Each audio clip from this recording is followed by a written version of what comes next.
Bonjour à tous, j'espère que vous allez bien. Bienvenue sur ma chaîne YouTube.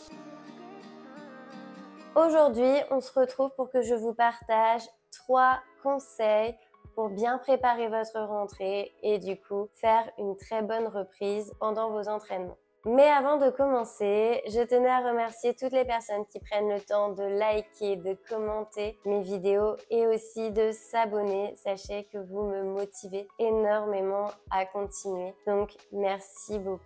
Allez, c'est parti pour la vidéo. Alors déjà, sachez que cette vidéo s'adresse majoritairement aux patineurs qui n'ont pas patiné depuis au moins un mois, voire plus. Si vous avez patiné la semaine dernière, cette vidéo ne sera pas du tout utile. Ensuite, je vous la poste maintenant pour que si mes conseils vous intéressent, vous puissiez les appliquer durant cette dernière semaine de vacances. Comme ça, tout sera OK et vous serez au top pour la rentrée. Alors mon premier conseil, il va être très simple, c'est tout simplement de mettre ses patins et de marcher avec. Alors quand vous faites ça, surtout n'oubliez pas de mettre vos protège-lames. Pourquoi je vous conseille ça? Eh bien c'est tout simplement pour réhabituer vos pieds à porter les bottines. Parce que soyons honnêtes, nos pieds sont pas habitués à porter ce genre de chaussures. Surtout que là, on était en plus en plein été. Les 3/4 du temps, on n'a pas du tout des chaussures montantes comme en hiver. On pourrait mettre des bottes ou des bottines. Là, vraiment, on est pieds nus,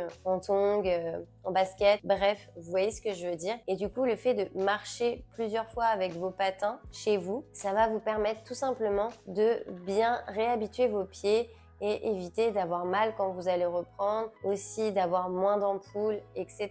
Voilà, ça va tout simplement vous permettre de vous réhabituer. Ensuite, pour ceux qui n'ont pas terminé leur croissance, ça va être très utile parce que souvent, quand on arrête pendant un long laps de temps, eh bien, les pieds grandissent et les patins sont souvent trop petits. Et du coup, ça vous permettra d'aller acheter une paire à la bonne taille avant la rentrée parce que bon, quand on a mal aux pieds parce que les patins sont trop petits, c'est vraiment pas agréable et on peut vraiment pas pratiquer dans de bonnes conditions. Mon deuxième conseil, ça va être de vérifier votre affûtage. Alors pour ça, vous avez plusieurs techniques. Vous pouvez juste toucher avec vos doigts, comme je vous mets à l'image, voir si c'est aiguisé. Si ça ne vous aide pas avec vos doigts, vous pouvez aussi vérifier avec vos ongles. Et si votre patin est encore affûté, normalement, ça va un peu le poncer, si je peux dire ainsi, et vous aurez quelques résidus d'ongles qui apparaîtront. Si vos patins ne sont pas affûtés, je vous conseille du coup d'aller les faire affûter dans la mesure du possible. Je dis ça dans la mesure du possible parce que moi, près de chez moi,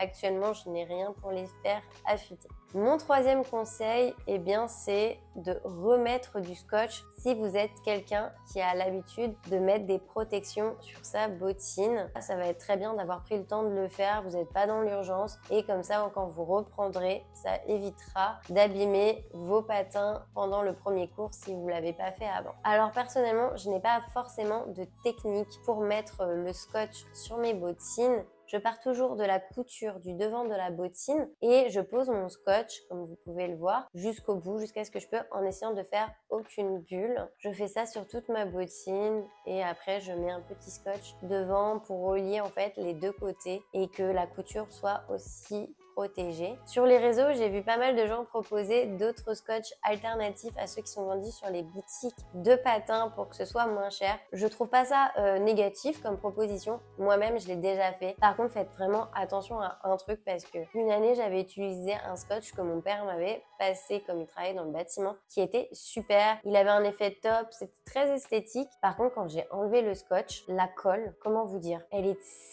y avait plein de traces. C'était hyper dur à enlever. Enfin, en gros, sans le scotch, mon patin, il était pas beau, quoi.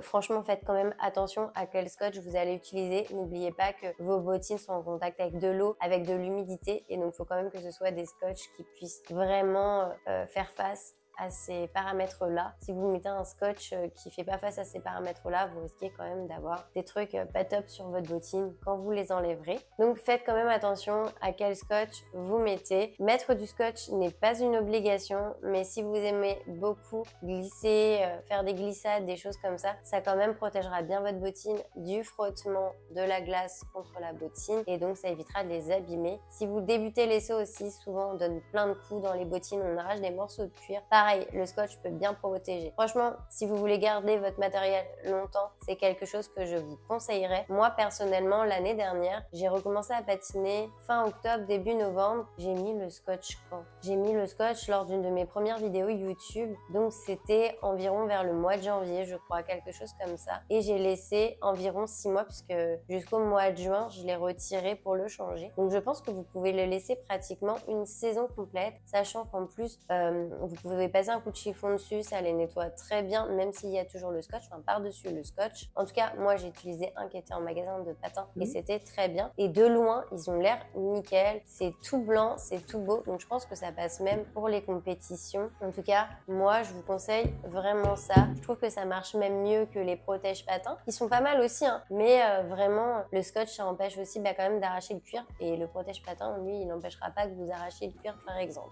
Donc, c'est quand même quelque chose que je vous recommanderais si vous voulez garder longtemps vos bottines. Ensuite, je vous donne 2 petits conseils qui sont optionnels. La libre à vous, c'est vraiment du petit plus. Vous pouvez vérifier aussi l'état de vos protège-lames si vous ne l'aviez pas fait avant. L'état de vos gants, par exemple, l'état de vos tenues, s'il y a des trous. Si vous voulez recoudre les petits trous, les choses comme ça, ou carrément changer. Parce que bon, c'est quand même... voilà, je trouve quand même que les gants et les protège-lames sont indispensables lors de la pratique. Donc, n'hésitez pas à quand même vérifier tout ça. Et puis, vous pouvez aussi finir par refaire votre sac de patins si vos affaires ne sont pas dedans. La vidéo est terminée pour aujourd'hui. J'espère que ces petits conseils pour préparer votre rentrée vous aideront. Je vous fais de gros bisous et je vous dis à bientôt pour une prochaine vidéo. Bye!